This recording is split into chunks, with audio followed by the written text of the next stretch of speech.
अस्सलाम वालेकुम। इस वीडियो में हम करेंगे चैप्टर नंबर 12 मैथ्स का, मैट्रिक की मैथ्स है, डेमोन्स्ट्रेटिव ज्योमेट्री। ठीक है। अच्छा, अब as according to the new syllabus जो 9-10 के लिए आया है, उसमें इन्होंने मेंशन किया है कि theorem on lines and polygons, and उनकी जो है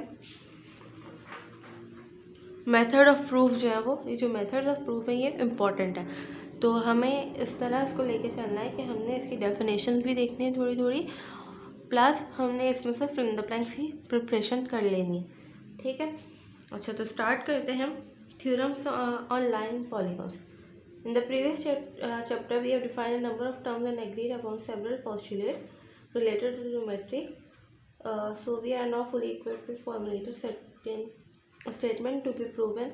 In order to prove a theorem, we have to follow the 6 step given below. ठीक है। अच्छा, अब हमें जो है यहाँ पे एक थ्योरम को हमने प्रूफ करने के लिए 6 स्टेप फॉलो करने होते हैं। ठीक है। तो उन स्टेप्स को हम देखते हैं। सबसे पहले वो क्या स्टेप्स हैं, किस तरह हम करते हैं, प्लस इसमें ये कह रहे हैं कि आपने जो बेसिक्स थी वो आपने पिछले चैप्टर में पढ़ लिया है कि लाइन सेगमेंट क्या होता है, रे क्या होती है, कॉन्ग्रुएंट एंगल्स क्या होते हैं। तो इस तरह उन्होंने कहा हुआ है। तो आगे चलते हैं। नंबर 1 स्टेप क्या है, generate enunciation of the theorem. Enunciation of the theorem क्या होता है? It is the general statement of theorem. It usually consist of 2 part. एक थ्योरम जो होता है, जो लाइन हमें गिवन होती है, जिसको हम ऑब्जेक्ट कहते हैं थ्योरम का, उसमें 2 पार्ट्स हमें बेसिकली बताए गए होते हैं। ठीक है। फर्स्ट पार्ट क्या होता है हमारा इफ का, सेकंड पार्ट होता है हमारा देन का। ठीक। सबसे पहले क्या है, हाइपोथेसिस। हाइपोथेसिस और condition which generally begin with if से जो स्टेटमेंट स्टार्ट होती है हमारी, उसको हम क्या कहते हैं, हाइपोथेसिस। और उसमें हमें क्या बताया गया होता है कि मोस्टली इसमें ये बताया होता है कि अगर ऐसा होगा, फिर जो है इसमें देन के बाद जो हमारी लाइन है उसमें कंक्लूजन होता है। जैसे यहाँ पे क्या है, इफ 2 लाइन इंटरसेक्ट, यहाँ पे क्या कह रहे हैं, अगर 2 लाइनें इंटरसेक्ट होती हैं, ये हाइपोथेसिस है। ठीक है। अगर 2 लाइनें इंटरसेक्ट मतलब आपस में क्रॉस होती हैं किसी पॉइंट पे। ठीक है। तो ये 2 लाइनें यहाँ पे इंटरसेक्ट मैंने करवा दी। ठीक। अब सेकंड पॉइंट में क्या कह रहे हैं, कंक्लूजन क्या होता है, वो generally begin with then. Conclusion जो है वो देन से बिगिन होते हैं।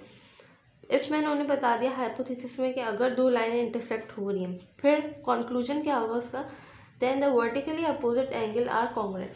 जो वर्टिकली अपोजिट एंगल्स बन रहे हैं एक दूसरे के, अपोजिट एंगल जो है वो एक दूसरे के क्या होंगे, वर्टिकली।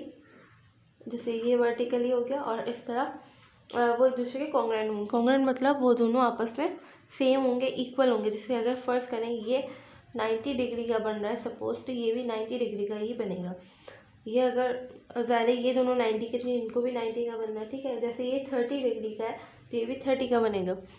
ठीक है। और बाकी ये कितने का बन सकता है, 60, तो ये भी 60 का होगा। मतलब कॉन्ग्रुएंट एंगल्स जो है वो एक दूसरे के इक्वल होंगे। सही। इससे रिलेटेड थ्योरम भी आएगा आगे। तो इसमें इन्होंने बता दिया कि अगर 2 एंगल एक दूसरे के इंटरसेक्ट हो रहे हैं, देन में इन्होंने कंक्लूड किया है कि फिर जो है वो एंगल्स क्या होंगे, एक दूसरे के कॉन्ग्रुएंट होंगे। सो फर्स्ट पार्ट है general enunciation of the theorem, जिसमें इफ और देन हमें बताया जाता है। इफ जो है वो हाइपोथेसिस है, देन जो है वो कंक्लूजन है। ठीक है। अब हम आगे चलते हैं। अच्छा, यहाँ पे इन्होंने वही बातें लिखी हैं, here the hypothesis is if 2 line intersect, ये हाइपोथेसिस है। और कंक्लूजन क्या है, देन के बाद वाली जो वर्डिंग है, the vertically opposite angle are congruent, ये हमारा कंक्लूजन है। अच्छा, कभी कभी ऐसा होता है कि थ्योरम में इफ और देन यूज़ नहीं होते, तो फिर उनकी जगह क्या यूज़ होता है, वो सिंपल फिर हमारे पास कॉमा यूज है। In an isosceles triangle, isosceles triangle में क्या है कि 2 ट्राइंगल जो है वो एक दूसरे के कॉन्ग्रुएंट है।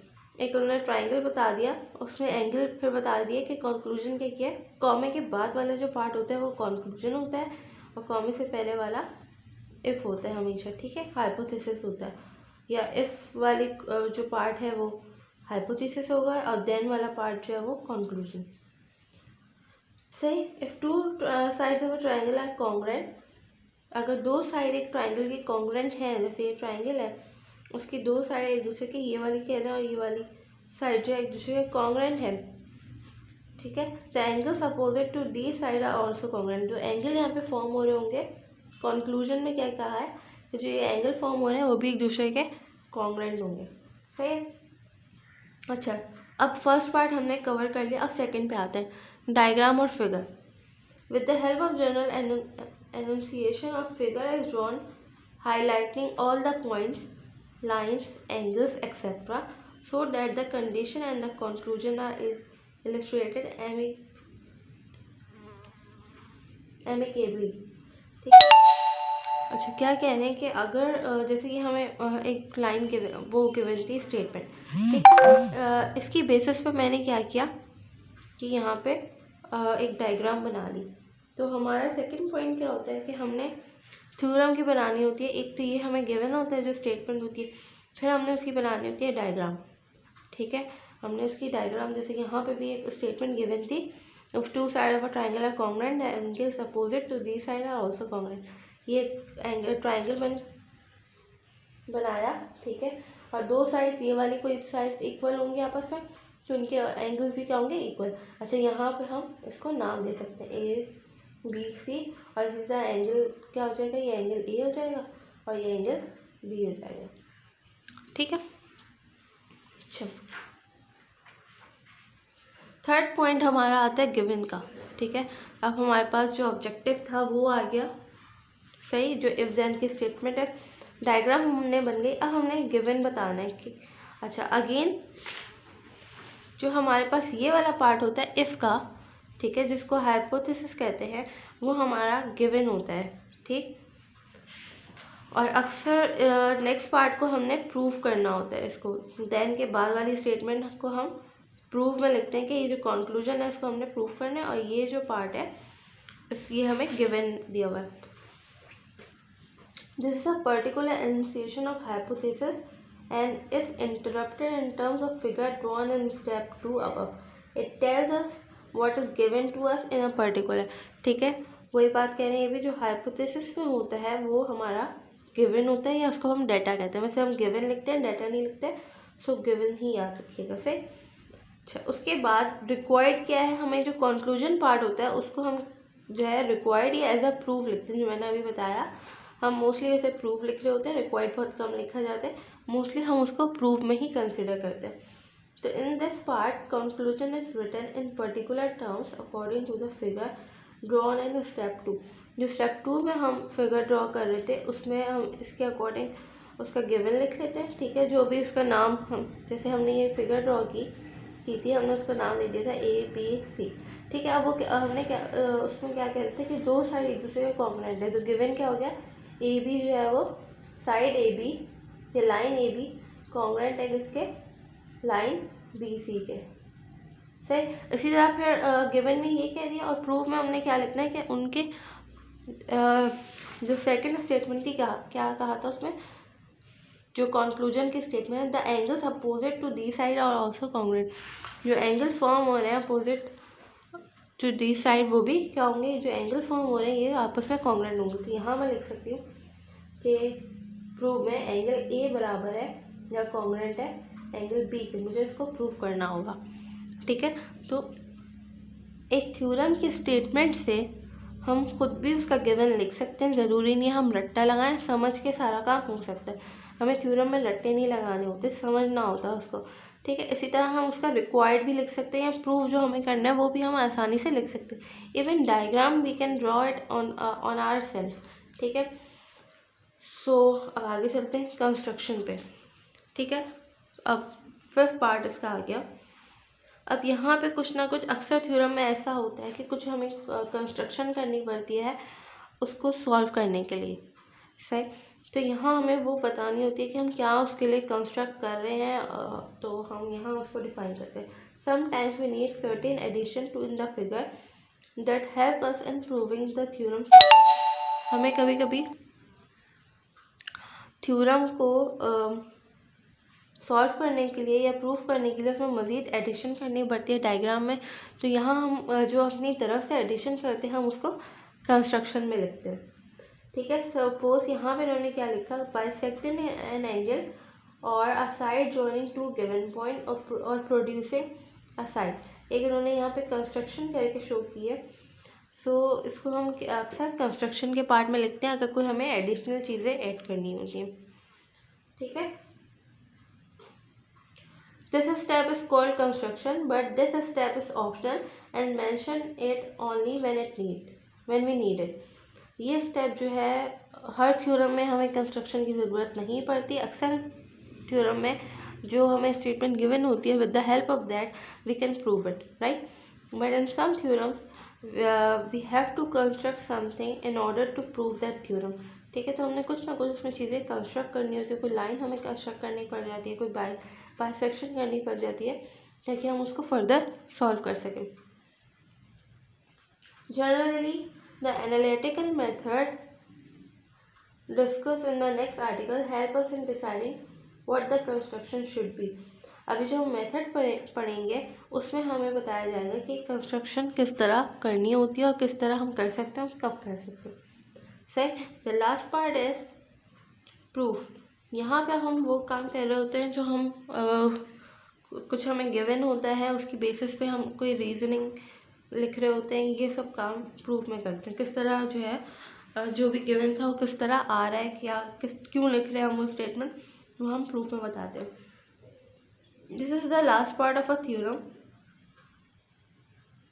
This is the last part of a proof of a theorem in which the given proposition is proved logically with the help of definition, postulate, given data और known facts। जैसे हम कह दें कि angle A plus angle B वो बराबर है 90 degree के। अब हम ये क्यों लिख रहे हैं, क्योंकि जो है ये 90 डिग्री की इक्वल आ रहा है। तो हमें यहाँ पे कुछ ना कुछ गिवन होगा, कुछ फैक्ट्स हमें पता होंगे, ठीक है, कि कॉम्प्लीमेंट्री एंगल जो है वो 90 डिग्री के इक्वल होता है, इसलिए हमने इसको इस तरह किया, ठीक है। सो हमें ये कुछ फैक्ट्स पता होंगे, कुछ हम लॉजिकल जो है डेफिनेशन पे काम कर रहे होंगे और कुछ गिवन जो डाटा है उस पर मिला जुला के सब काम कर रहे होते हैं इस पर। अच्छा, it is necessary to give reason when deducing one result from the other. There are usually two ways in which a proof may be presented. दो तरीके हैं जिसके थ्रू हम प्रूफ प्रेजेंट कर सकते हैं। Number one is we give reason and draw conclusion therefore one after the other simultaneously. एक given हम लिखते हैं, उसका रीजन लिखते हैं, फिर इसी तरह हम करके उसका कंक्लूजन लिख देते हैं, ठीक है। जब हम थ्योरम करेंगे तो आप लोगों को ये और इजीली समझ आ जाएगा। और the second method is we write conclusion one after the other in one column and give reason in another column and opposite to it। एक कॉलम में हम क्या कर रहे होते हैं, रीज़न लिख रहे होते हैं, और नेक्स्ट कॉलम में हम इसका गिवन लिख रहे होते हैं और नेक्स्ट कॉलम में हम रीज़न लिख रहे होते हैं हमने ऐसा क्यों किया, ठीक है। तो प्रूफ करने के दो मेथड हैं। In this book we shall mostly employ the second method of representing a proof and at the end of a proof it is ancient custom to write QED, which is the abbreviation of quote ad demonstrandum, which means which was to be proved। अच्छा, जब हम theorem कर लें तो हमें last में ये लिखना होता है QED, ठीक है। इसका मतलब ये होता है कि यहाँ पे जो थ्योरम है उसको हमने प्रूफ कर लिया है, ठीक है। जो थ्योरम हमें मिला था हमने उसको यहाँ पे कम्प्लीटली प्रूफ कर लिया। इसका मतलब ये होता है तो लास्ट में हमने ये स्टेप नहीं भूलना, सही है। इसको आप 7 स्टेप भी कह सकते हैं समझने के लिए, लेकिन वैसे जो है थ्योरम के 60 स्टेप होते हैं और लास्ट में हमने प्रूफ करने के बाद उसमें QED नीचे लिखना होता है।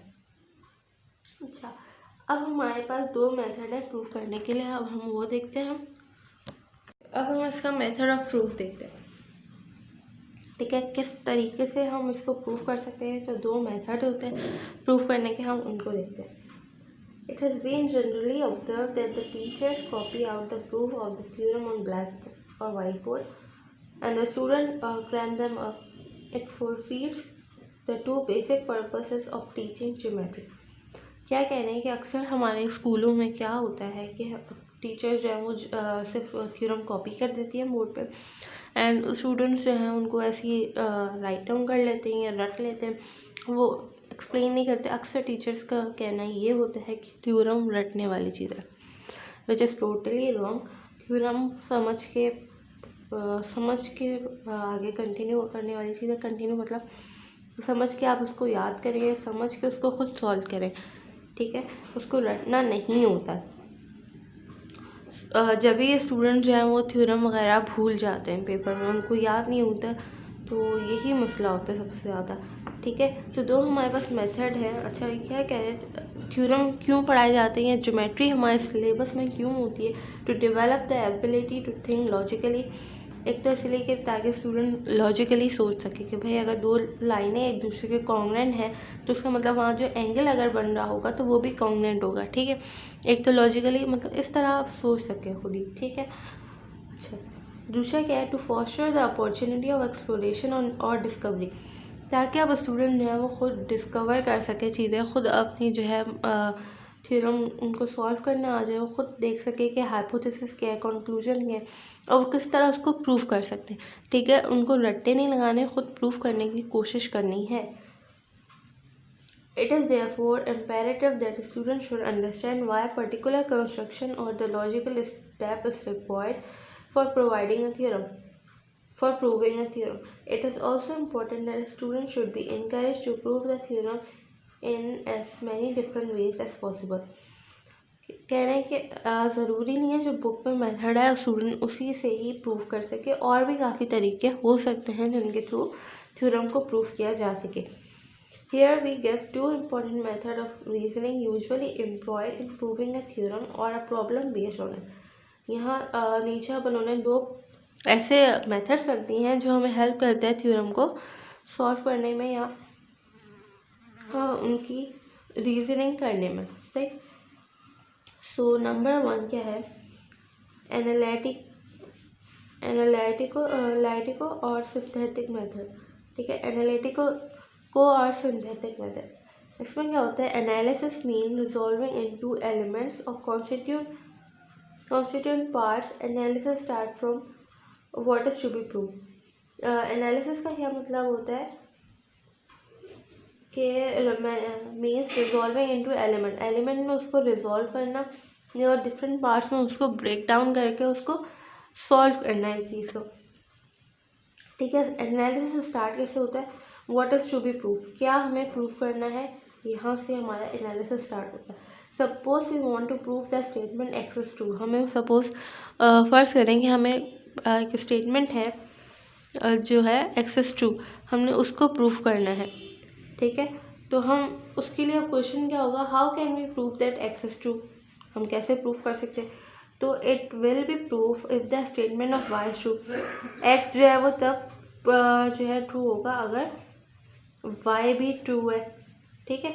अब लेकिन वाई कैसे ट्रू हुआ ये हमें कैसे पता लगा, तो हमने कहा कि वाई ट्रू जब होगा जब एक्स जेड की स्टेटमेंट ट्रू, तो इसका मतलब क्या है कि अगर जेड ट्रू होगा तो उसका मतलब वाई भी ट्रू होगा, जब वाई ट्रू होगा इसका मतलब एक्स हमारा ट्रू हो जाएगा, ठीक है। तो हम ये एनालिसिस कर रहे हैं, उसको हम डिफरेंट स्मॉल एलिमेंट्स पे हमने ब्रेक किया उस स्टेटमेंट को और हम उसको सॉल्व कर रहे हैं, ठीक है। At this stage, if we can prove that Z is a true statement, we shall be able to prove that X is also true. वही बात, अगर Z true है तो Y true होगा, Y true है तो X true, Y true है, Y true हुआ तो X true हो गया हमारा, ठीक है। This type of reasoning helps analyze the main problem into simpler parts and guide us what to do. इससे क्या होता है, जो हम एनालिसिस करते हैं उसको स्मॉल पार्ट्स में ब्रेक करते हैं, उससे होता क्या है कि सिंपल हो जाती है हमारी स्टेटमेंट, ठीक है। आराम से हम प्रूव कर देते हैं। उसको हमने एक्स ट्रू है तो कहा वाई भी अगर ट्रू हुआ तो एक्स ट्रू होगा, अब वाई ट्रू जब होगा जब जेड ट्रू होगा, तो हमने इसको और फर्दर डिवाइड कर दिया स्मॉल चंक्स में ताकि हम उसको सॉल्व कर सकें, ठीक है। आफ्टर दिस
अच्छा, अब एनालिटिकल मेथड आ गया कि हम उसको कैसे प्रूव करेंगे.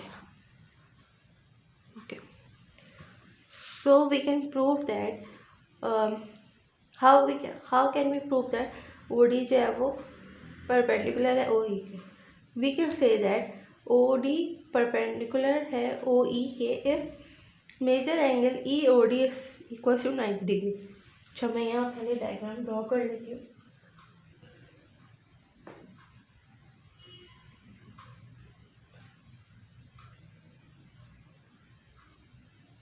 ठीक, अब हमारे पास नाम क्या थे, ओ बी ओ ए. यहाँ एक बाइसेक्टर था और इसके परपेंडिकुलर दूसरा बाइसेक्टर था. ठीक है, इनका नाम क्या था, ई C D.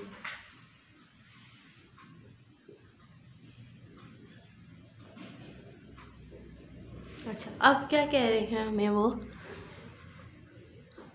We can say that O D जो है वो परपेंडिकुलर है ओ ई के. ओ डी परपेंडिकुलर है ओ ई के अगर major angle E O D, major angle क्या है, ई ओ डी जो मेजर एंगल बन रहा है वो अगर 90 डिग्री के इक्वल है. सही, हमने कहा अच्छा चलो ठीक है कि हमें पता है परपेंडिकुलर कब बनता है, जब दो लाइनें एक पॉइंट पे इंटरसेक्ट हो रही हो और 90 डिग्री फॉर्म हो रहा. सही है, यहाँ पे मैंने बनाया है. सही, तो उसका मतलब क्या होता है कि वो परपेंडिकुलर है. हमने कहा चलो ठीक है, अगर यहाँ पे जो है ओ डी जो है वो ओ ई और ओ डी के परपेंडिकुलर कब है कि अगर जो मेजर एंगल इसका बन रहा है अगर वो 90 डिग्री का. सही, अब हम इसको कैसे प्रूफ करेंगे, major angle E O D जो है वो 90 डिग्री का. सही, तो हम यहाँ पे कह सकते हैं कि we can say that measure angle E O D 90 degree का है कब, if major angle C O D plus measure angle E O C जो है वो 90 डिग्री है. अगर जो ये एंगल बन रहा है सी ओ डी, एक ही वाला और एक ये ई ओ सी, ये जो एंगल बन रहे हैं ये और ये, ठीक है, जो मेजर एंगल को फर्स्ट करें दो हिस्सों में डिवाइड कर रहे हैं. ठीक है, अगर इन दोनों का सम करके अगर 90 डिग्री आ रहा है तो उसका मतलब क्या है कि ये पूरा मेजर एंगल किसका है, 90 डिग्री का. ठीक, how can we prove that कि अगर हम इन दोनों को प्लस करें तो वो 90 डिग्री. आप इसको कैसे प्रूव करें, so we can prove it because measure angle A O C, जो मेजर एंगल बन रहा है ए ओ सी और ये वाला एंगल जो बन रहा है बी ओ सी वो इक्वल है किसके, 180 के.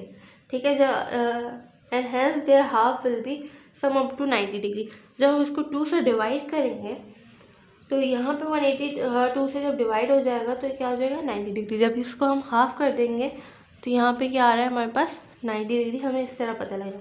तो अब क्या कह सकते हैं हम कि इसका मतलब क्या है कि सी ओ डी प्लस करते हैं ई ओ सी में तो 90 डिग्री आता है. ठीक है, और जब ये 90 डिग्री है इसका मतलब इन दोनों को सम करके जो ये एंगल बन रहा है ये भी 90 डिग्री का. और जब ये 90 डिग्री का अगर आ गया तो इसका मतलब ये जो लाइन फॉर्म हो रही है ये आपस में क्या है, परपेंडिकुलर है. अब यहाँ पे हमने प्रूफ करना है. हमने कहा था कि जब एनालिटिकल मेथड कर रहे होते हैं तो हम या सिंथेटिक जो मेथड होता है उसमें जब हम लिखते हैं तो लास्ट से स्टार्ट करते हैं. तो हमने यहाँ लास्ट से स्टार्ट करना है.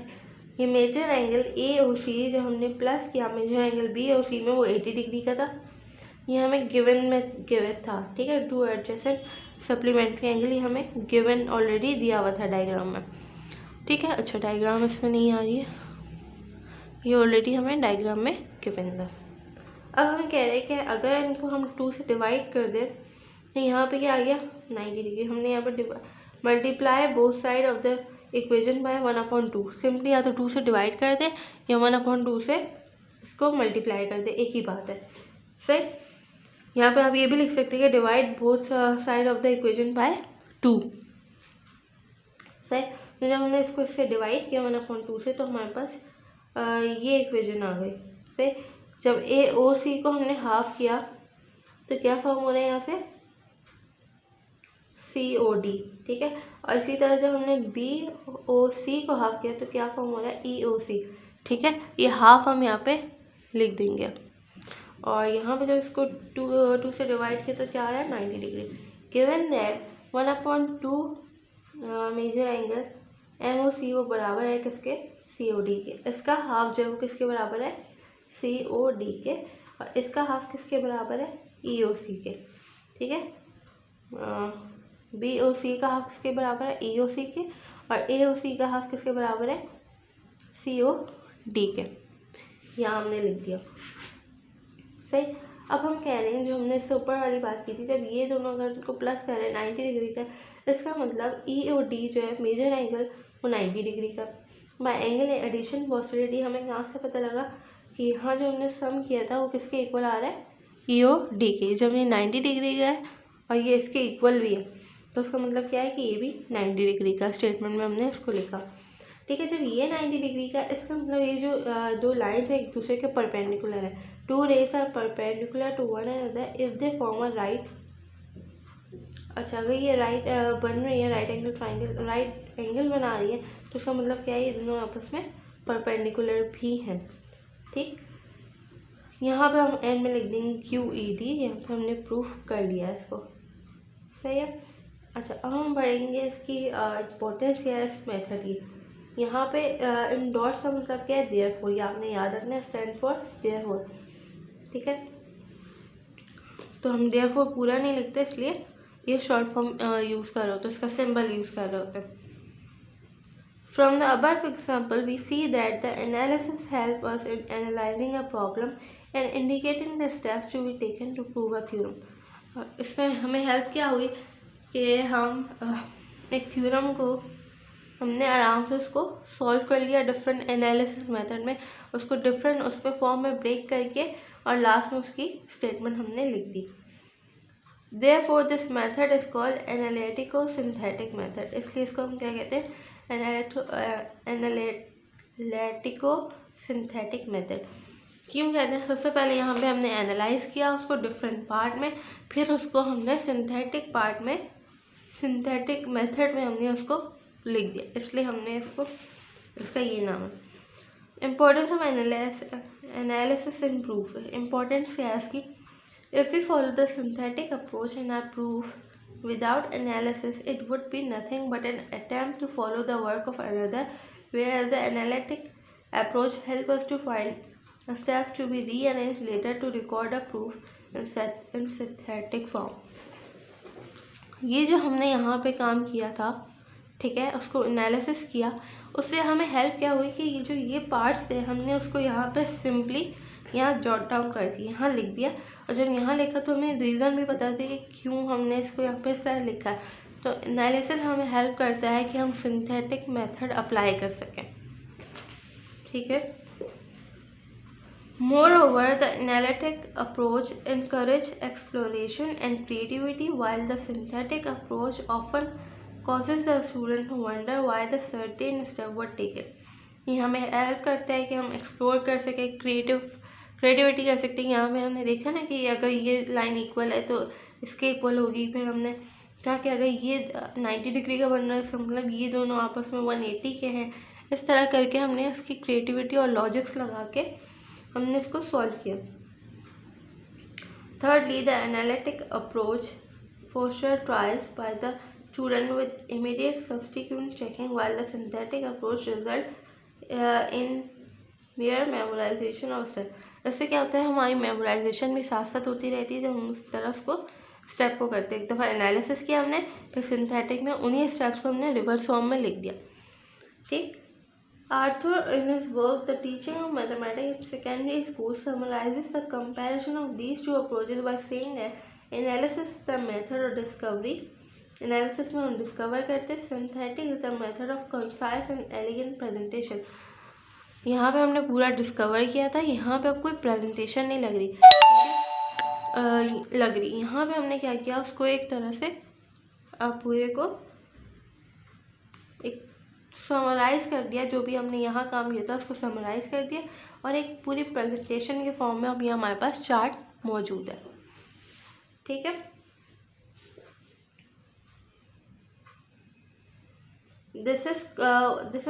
that is why analytico-synthetic approach is a boon to the student of geometry. सही, तो इस तरह ये हमें हेल्प कर रही होती है कि एनालिटिक्स में हम डिस्कवर कर रहे होते हैं उसको डिफरेंट पार्ट्स में ब्रेक करके, और सिंथेटिक में हम उसकी एक प्रेजेंटेशन कर रहे होते हैं और समराइज कर रहे होते हैं कंसाइज वे में हम उसको लिख रहे होते हैं। Okay, the second method is reduction ad absurdum method. Reduction भी नहीं है, reductio ad absurdum method. The method of reductio ad absurdum appears in Euclid's Elements. The pattern of proof in this method is under. अब इसमें क्या होता है, method क्या है इनका? We wish to prove that P implies Q. ठीक, we state either Q is true or Q bar is true, means not Q. अच्छा, यहाँ पे हमें प्रूफ करना है कि Q जो है वो P इम्प्लाइज Q कर रहा है। ठीक है, तो यहाँ पे हमें प्रूफ करना होगा कि Q जो है या तो ट्रू है या फिर Q बार ट्रू है। ठीक है, ये अलग चीज़ है, ये अलग चीज़ है। We assume Q bar is true, हमने ये अज्यूम कर लिया। We show that Q bar along with P produce a contradiction और an absurdity. If we are successful in D, यहाँ पे अगर हम सक्सेसफुल हो गए, then we state that Q remains at the valid alternation and P implies Q by reduction ad absurdum method. क्या कह रहे हैं कि अगर यहाँ पे हमें प्रूफ करना है कि Q इम्प्लाइज कर रहा है P को, लेकिन ये प्रूफ या तो Q ट्रू हो या Q बार ट्रू हो। ठीक है, हम अज्यूम कर रहे हैं कि Q बार ट्रू है। शो दैट कि Q bar along with P produce a contradiction. अब Q बार ने P के साथ एक कॉन्ट्रडिक्शन प्रोड्यूस करती। ठीक है, ये तब ट्रू होगा अगर यहाँ पे D ट्रू हो जाए। तो state that Q remains as the valid alternate and P implies Q। यहाँ पे Q जो है हम एक वैलिड ऑल्टरनेटिव की फॉर्म में यूज़ कर रहे होते हैं। सही, किस तरह? जैसे यहाँ पे एक मेथड है, it's based on the law of Aristotle which may be stated है whatever is law of identity. Number 2 क्या? अ थिंग ईदर इज और इट इज़ नॉट। या तो कोई चीज़ हो, व्हाटएवर इज जो है वो है। ठीक है, अ थिंग ईदर इज और इट इज़ नॉट, कोई भी चीज़ होगी या फिर कोई चीज़ नहीं होगी, ये कुछ लॉज है। अ thing can not B both and not be the same.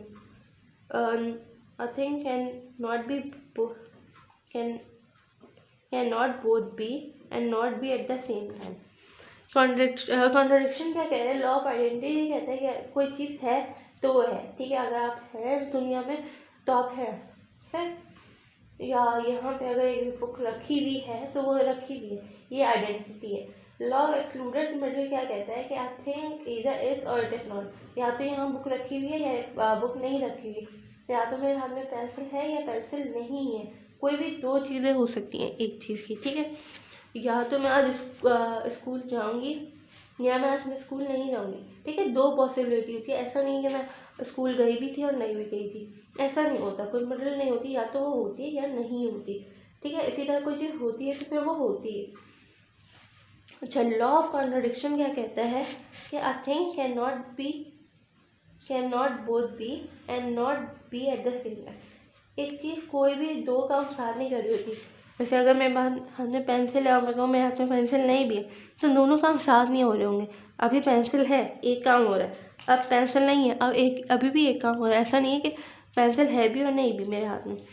ठीक, सो कोई भी काम एक टाइम पे एक साथ नहीं होते दो काम से, इसमें ये कह रहा है। अब ये एग्जाम्पल दी हुई है, 2 lines which are parallel to the same line are parallel to one another. ये दो लाइनें एक दूसरे के पैरेलल हैं, इसका मतलब क्या है? वो एक दूसरे के पैरेलल हैं। यहाँ पे L जो है वो पैरेलल है किसके? N के, और M जो है वो पैरेलल है N की, गिवन है हमें, उसको P कह दिया। सेक टू प्रूव दैट, हमने इसको प्रूव करने के लिए कहा कि अगर L जो है वो N के पैरेलल है, सही, और N भी जो है वो N के पैरेलल है, इसका मतलब क्या है कि Ln भी आपस में पैरेलल हुए। ठीक है, हमने इसको प्रूव करना है। प्रूफ में क्या लिखा, suppose line M and L are not parallel. हमने यहाँ पे क्या कहा कि प्रूफ में suppose line L and M are not parallel. यहाँ पे हम कह रहे हैं कि सपोज करते हैं कि लाइन एम और एन जो है वो पैरेलल नहीं है आपस में, then they will intersect at some point B. तो अगर तो वो पैरेलल, ये हमने पी के दिया, ये क्यू है हमारा, ठीक है, और ये क्यू बार है।